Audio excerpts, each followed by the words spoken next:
So Malatoor asks, what do you think are the pros and cons of a studio being tight-lipped about updates and future versions versus being totally open about the roadmap and news while being developed?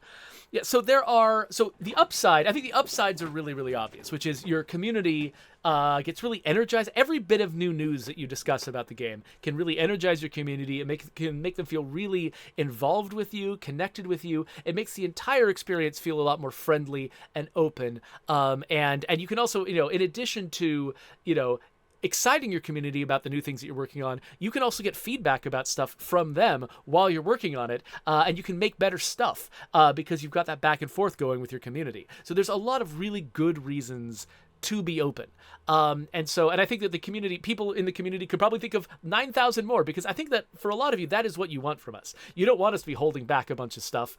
You want to know what's going on in the game, except for like things that are spoilers. I imagine you probably don't want those, but pretty much everything else, I imagine you probably do want to know, and you'd love to, the human brain is really good at coming up with reasons why the thing we want is the best thing. And so I'm sure you could come up with a bunch more reasons why being open is the best policy. So what I should probably spend time on is answering why it sometimes is not the best policy. So one reason is marketing, because there is sort of like, there's this whole, discipline of people who are good at marketing, who know how marketing works and knows how you can make your marketing dollars be the most effective. And it seems like, and I'm not a marketer, and so, I'm not really speaking from an area of like skill and study and expertise, but what I've picked up by being marketing adjacent is the idea that there's at least this theory, and I imagine it must have been proven out a billion times, that if you release a lot of information at once, close to the time when people are intended to buy or wishlist something, then you build up a lot of excitement, and a lot of word spreads really quickly, and you can build up this sort of trigger this explosion of enthusiasm for your product, which people will go out and they will buy quickly because the enthusiasm is high, because they're hearing about it all the time, because there's all of this buzz and excitement going on around it. And releasing a lot of information about something carefully at the exact right moment when it'll be most effective can lead to a lot more sales of the thing you're trying to sell.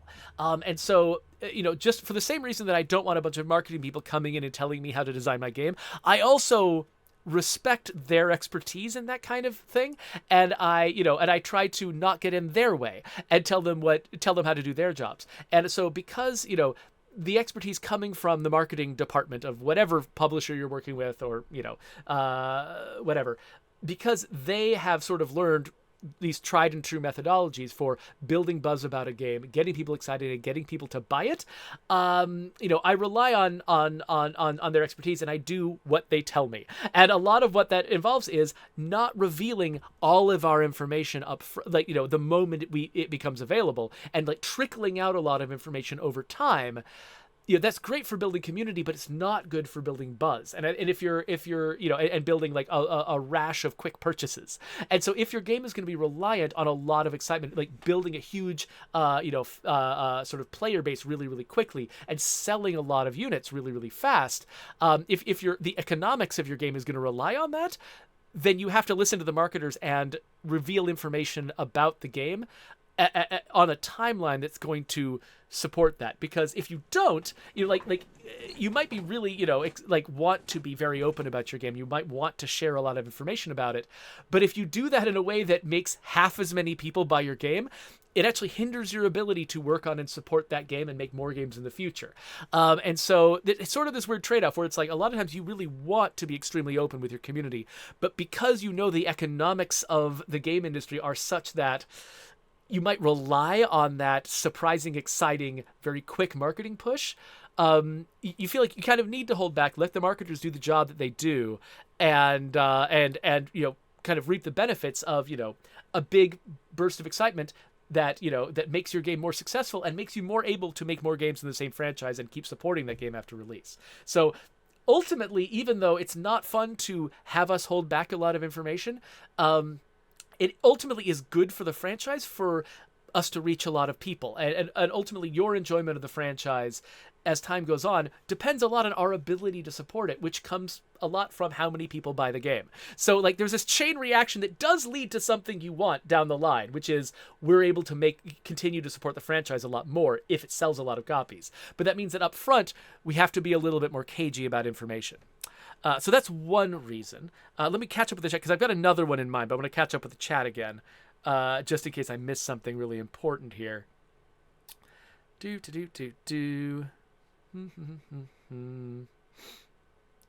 So Ranithcord says, isn't State of Decay 2 more of a long-term game community type game rather than a game that wants a bunch of quick sales? So yes, it is now. And that is the strategy that we kind of always wanted, but weren't sure we were going to be able to justify. And you'll notice we are a lot more, and we have historically been a lot more open about post-release stuff with State of Decay 2 than we were about pre-release stuff. We weren't able to take it as far as we wanted to for the other reason that I'm going to mention. But yeah, no, absolutely. I think State of Decay 2 is the kind of game that benefits a ton from us being more open and doing more community building. But we didn't know it was going to work that way when we first started. And so we kind of built up a culture that leaned the other direction because we thought we were going to be a lot more reliant on that initial burst of sales rather than being sort of more of a longevity game that attracts a community of consistent players over a very long period of time and keeps growing that community of players over a long period of time. We didn't know that was going to be the game we had. And so we probably could have tackled the entire thing a lot differently if we'd realized that's what we were building. And so, yeah, so that's kind of the explanation.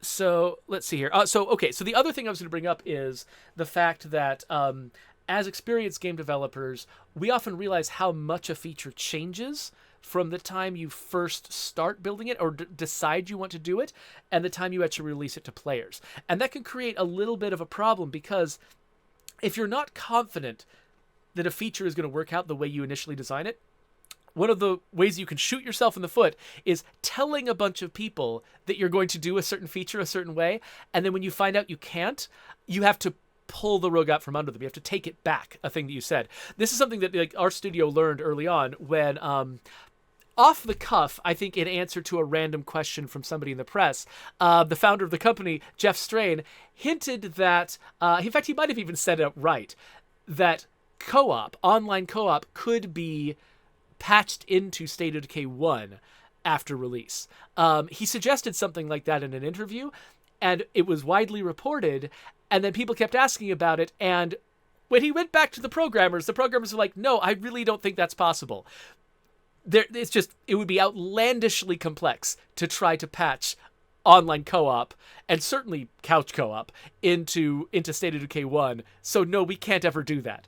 And it was difficult because then we had said out loud, this is a thing we intend to do.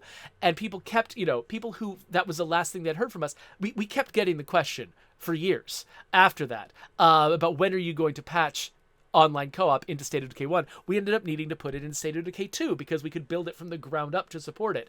We were never going to be able to patch it into State of Decay 1, but because we said that intention out loud, it became a thing that we then had to answer for forever. And we had to basically be a disappointment to our audience forever for that. And so that has led us to be careful about what we say out loud we're going to do. When we are sure that a thing is definitely going to go into the game, then we say out loud that we're doing it. And when we suspect that something is likely to go into the game, we will say cagey things like, that's a really good idea. Oh, I really love that idea. Wouldn't it be neat if we put that in the game? And we'll be very positive about it, but we will not say specifically that is definitely going into the game because we never want to make a promise that we have to rescind. Because we don't like the sort of the relationship that creates with the audience where, they get this sense, people can build up fairly or not, because I think this is often unfair. I think that people, sometimes you make big plans and you have to rescind them because of things you didn't know. And I think that people should theoretically be understanding about that. But it's also understandable, if somebody doesn't have a complete window into the process of making games, it's not crazy for somebody to build up a sense of long-term disappointment in a developer who keeps saying they're going to do things and then does not do them. No matter how much understanding you have, it's understandable to sort of just build up some negative emotional energy around that developer. And so we don't want to be that developer. We want to say things out loud to you, promise things to you, and then deliver on those promises. And anytime that we fall short of that, we feel like this is a way that we've damaged our reputation with our community, and we want to avoid it. So that is the other reason why we're often cagey about new features before we're really ready to show them. It's because the point where we're ready to play them on the stream and where we're ready to actually put them in the public test realm, that's the point where we're actually confident enough that the thing is really going into the game that we know we're not going to disappoint you. So that's the other motivation. It's not just about marketing concerns and wanting to sell a lot of copies of the game, because we're past that point. We are in the community building stage of State of Decay 2. That's not really the concern anymore. That was the concern when we weren't telling you, when we were, when Brant and I were doing those State of Decay 1 streams and we were never telling you anything about State of Decay 2. That was why we were doing that. It was because we were trying to, not undermine the big marketing push that was going to happen, at some point before the release of State of Decay 2. But now the reason why we don't tell you everything is because we don't want to disappoint you. We don't want you to be stuck with promises that were unfulfilled. So there you go. Those are my two big answers for why we don't just tell you what we're working on all the time. Sometimes it's because of marketing. These days, it's more because we don't want to disappoint you. Mad Max RI says, can you make the lake or the river with a different depth? That is an unrelated question. That maybe that one's a little bit more straightforward. It's probably not worth an entire viewer question episode. But yeah, so let me wrap up this viewer question real quick with an end screen and a subscribe button and a link to the next viewer question whenever we get around to that. So yeah, and then I guess I'll have to do another end screen for the Salt of the Earth episode that this is tied to. Because, yeah, I don't know how to do this job.